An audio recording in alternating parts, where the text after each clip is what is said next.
Dewan Pemuda Adat dengan Dewan Adat Papua. Ini hubungannya bagaimana? Dan ada di pihak yang mana?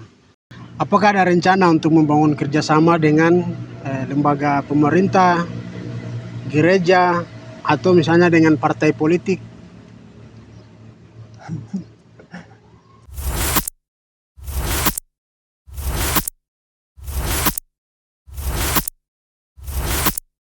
Baik pemirsa, selamat datang di Nadi Papua TV, Narasi Dignitas. Ini adalah acara podcast kami, podcast Nadi yang perdana.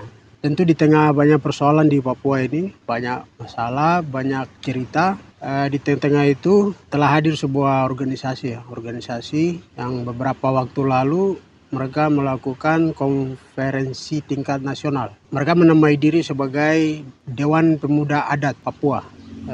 Telah hadir bersama saya yang akan menjadi narasumber dalam diskusi kita kali ini terkait dengan arah perjuangan mereka. Pak Abed Gubay, ya benar ya? Abed Gubay dia ditunjuk sebagai Ketua 2 Dewan Pemuda Adat, betul ya? Ketua 2 sekaligus Ketua Wilayah Mepago. Iya, benar ya? Mepago. Kabar sehat ya? Aman. Aman. Terlalu aman sekali. Iya. Pak, saya izin merokok ya. Isap. Bapak juga kan merokok, jadi merokok aja. Dan saya isap sedikit lagi. Baik, itu konferensinya itu kapan dilakukan? Konferensi kita sebenarnya konferensinya itu tanggal 7 mulai. Bulan kemarin? Ya, bulan Agustus 2025 mulai tanggal 7 sampai berakhirnya tanggal 9 Agustus. Dan itu tanggal 9 Agustus itu dideklarasi sekaligus bertepatan dengan Hari Masyarakat Adat. Oh ya, Hari Masyarakat Internasional. Ya. Betul. Motivasiku jadi ketua itu apa? Ketua 2 atau terlibat dalam ini? Motivasi saya itu, dorongannya misalnya. Saya rasa bahwa persoalan Papua ini cukup kompleks ya. Betul. Kalau dilihat kita tidak bisa uraikan satu persatu. Karena ada masalah itu yang saya termotivasi agar bisa melibatkan diri dalam struktur atau kepengurusan Dewan Pemuda Adat Papua itu sendiri. Betul.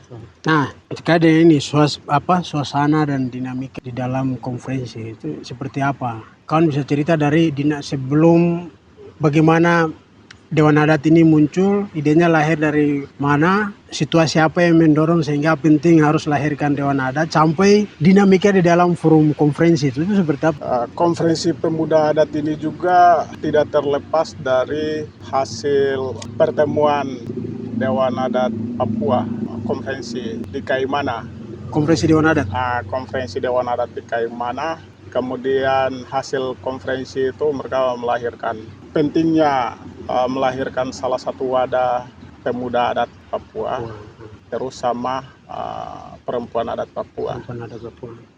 Setelah hasil konferensi itu dibuatlah panitia, seperti ketua panitia yang kemarin konferensi pertama, Pak Niko Imbiri, sekjennya Pak Michael Peuki dan jajarannya.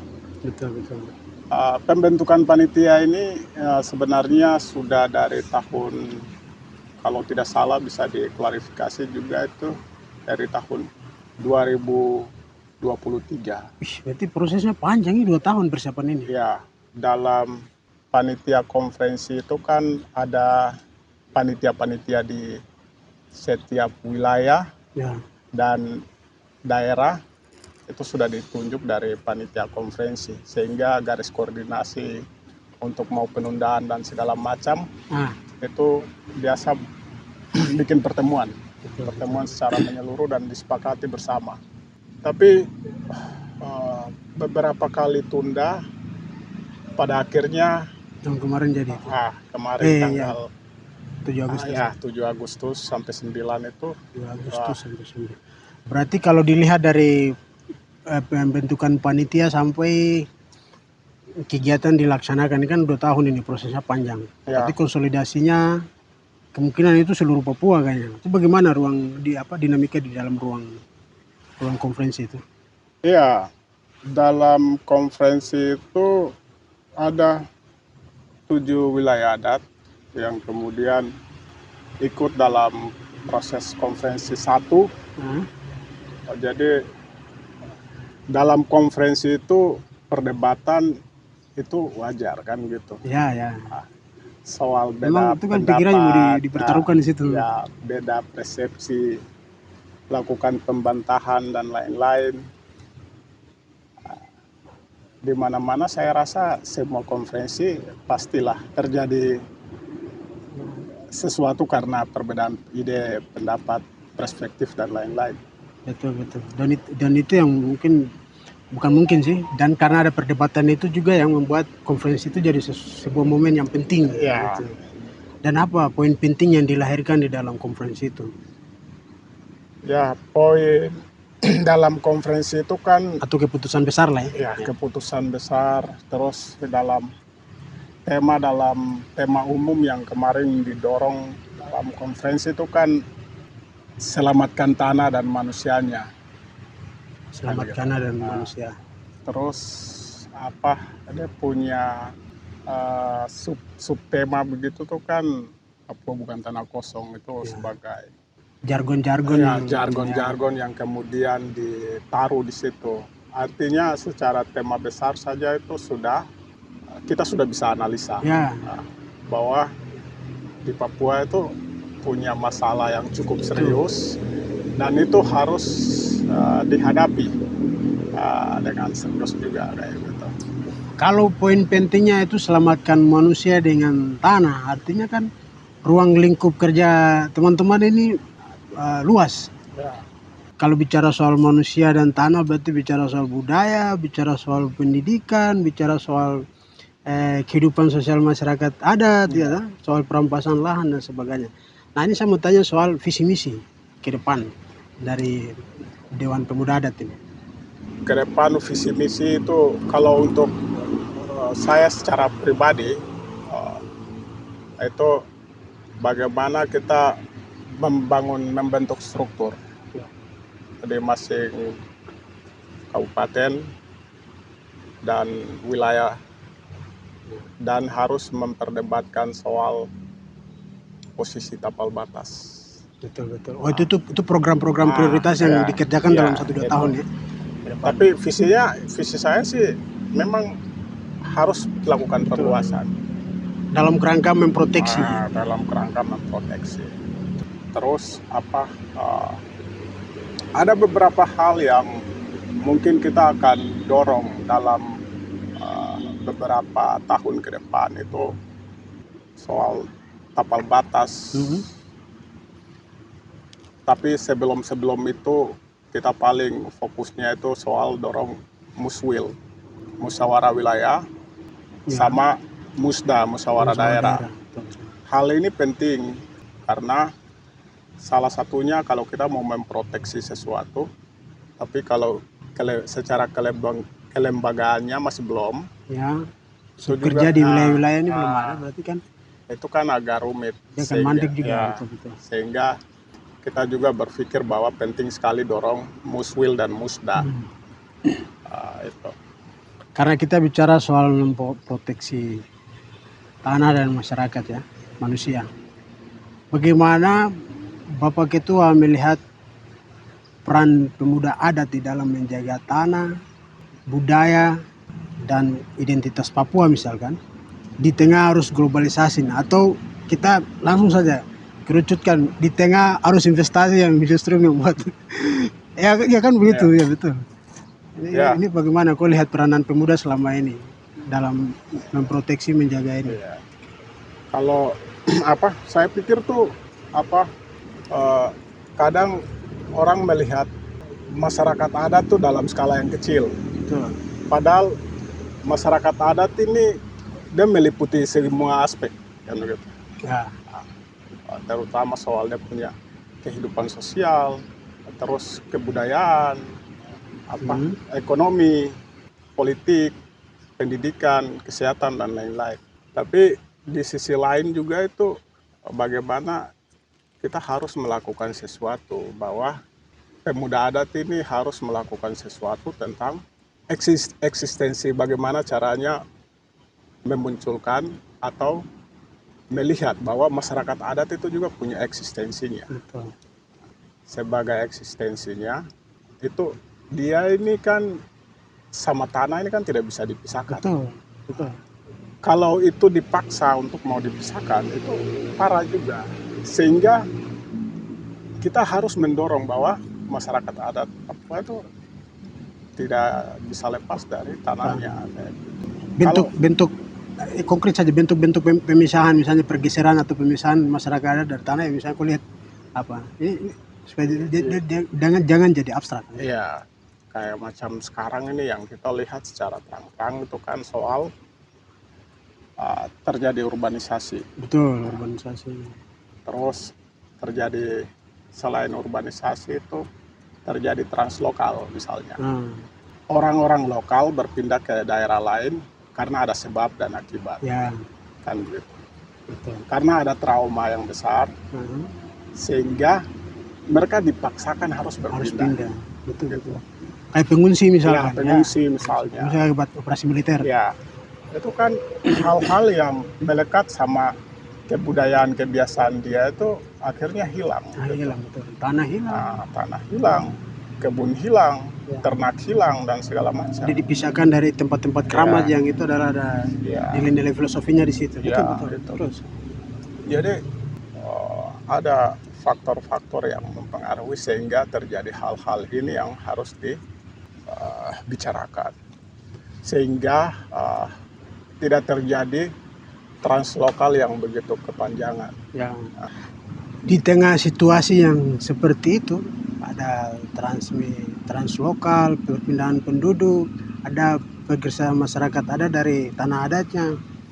Kira-kira tantangan besar yang dihadapi oleh pemuda adat saat ini itu apa? Kalau soal tantangan tuh hampir semua masalah itu adalah tantangan.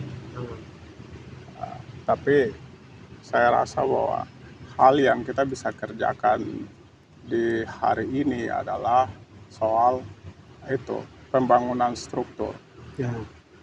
Dan bagaimana kita bisa kembali memproteksi persoalan-persoalan. Dan persoalan lebih kompleksnya itu akan terjadi di Muswil. Kita akan merumuskan dan mewacana soal apa sih yang akan kita dorong. Dalam itu juga itu kan saya tidak bisa lakukan, terus saya tidak bisa dorong, saya punya pikiran sendiri. Iya betul ya. Ini kan betul. Kalau saya bicara langsung hari ini kita akan bikin begini dan segala macam, itu gila. Karena gitu. Ini kan programatik tuh jadi hal yang bersifat organisatoris itu harus diperdebatkan dan dirumuskan dan diputuskan bersama lalu dikerjakan. Sepakat. Jadi mungkin hal kerja-kerja ke depan banyak masalah, tapi hal yang saya pikir paling mendasar itu adalah berpikir bersama dan bertindak bersama. Gitu. Nah, tadi kita sudah bicara soal masalah ya, misalnya soal perampasan. To the point saja, bagaimana Dewan Pemuda Adat akan merespon isu investasi, misalnya tolak blok Wabu, dan misalnya isu terkait yang masih hangat-hangat ya saat ini, pengungsi masyarakat adat dari dia punya wilayah adatnya karena operasi militer. Bagaimana pemuda adat akan merespon isu-isu seperti itu selain isu kesehatan, pendidikan, dan yang lain?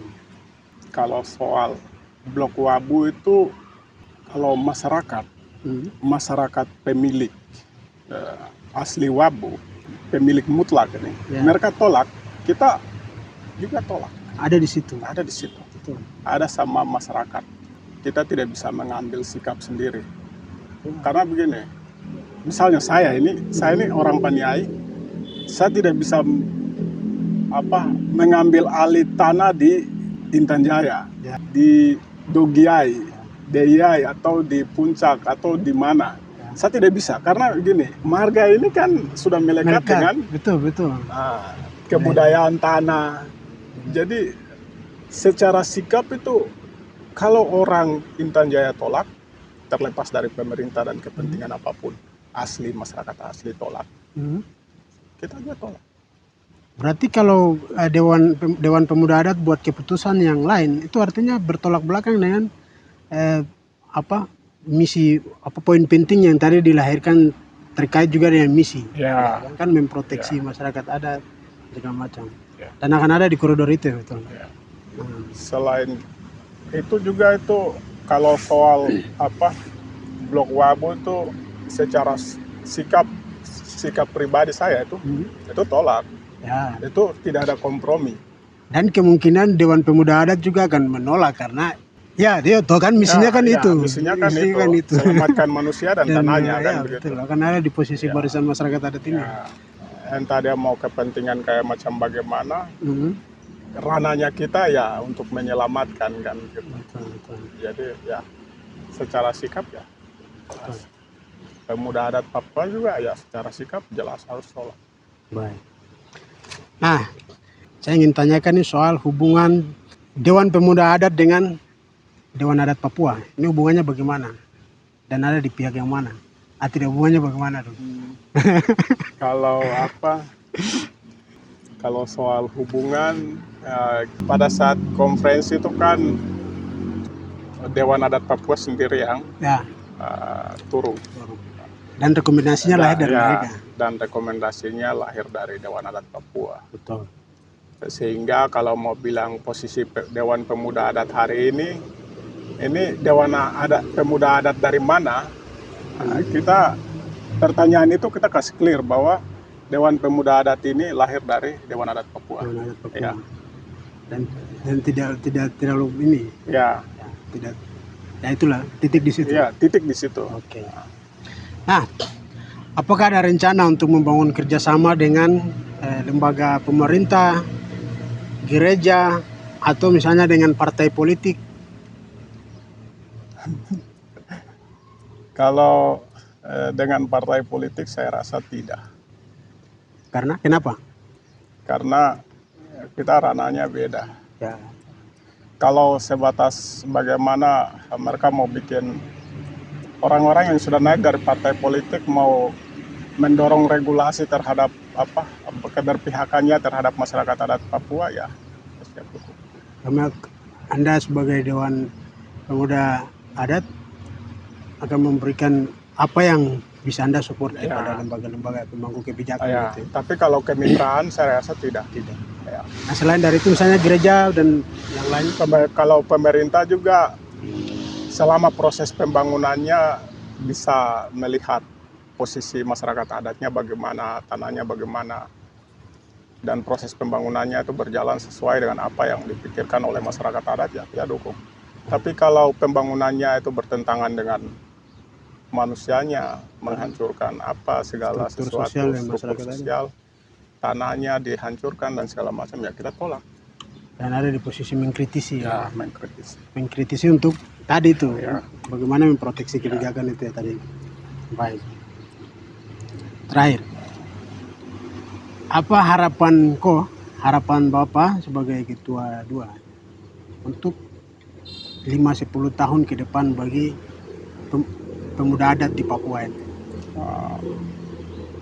Harapan saya itu 5-10 tahun ke depan itu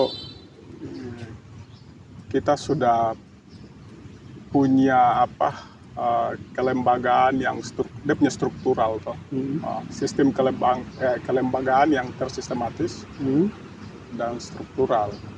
Terus hal-hal yang harus didorong itu non kepentingan. Ya, jadi dia didorong berdasarkan gelisah masyarakat adat, kondisi masyarakat adat itu.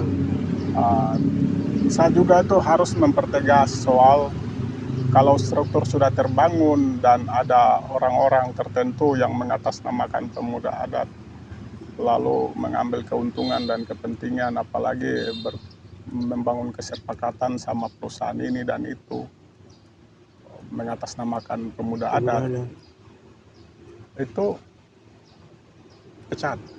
Betul. Itu kompromi, tidak ada kompromi, pecat. Sepakat. Kan sekarang ini banyak sekali nih dewan adat ini, dewan adat itu, lembaga adat ini, lembaga adat itu, yang eksistensinya tidak jelas. Ada yang pergi bikin pertemuan 1, 2, 3 dengan ini perusahaan A, B, C. Dan memang Anda punya keyakinan untuk harus dibatasi Ya. gitu. Hal itu juga kan tidak terlepas dari kejadian-kejadian yang sering terjadi juga toh. Ya. Yang mengatasnamakan adat dan segala macam lalu mengambil keuntungan. Jadi mau pertegas bahwa lembaga adat ini bukan lembaga atau sarana kepentingan. Betul. Dia hadir untuk membicarakan pokok persoalan yang terjadi pada masyarakat adat itu sendiri. Itu. Baik. Begitu ya Pak. Yap. Nah, begitu dulu pemirsa. Kita akan lanjutkan diskusi dengan tema-tema yang lain bersama pemuda adat dalam misi mengawal isu-isu adat, memproteksi masyarakat dan tanah adat untuk Papua yang lebih baik ke depan. Terima kasih Bung.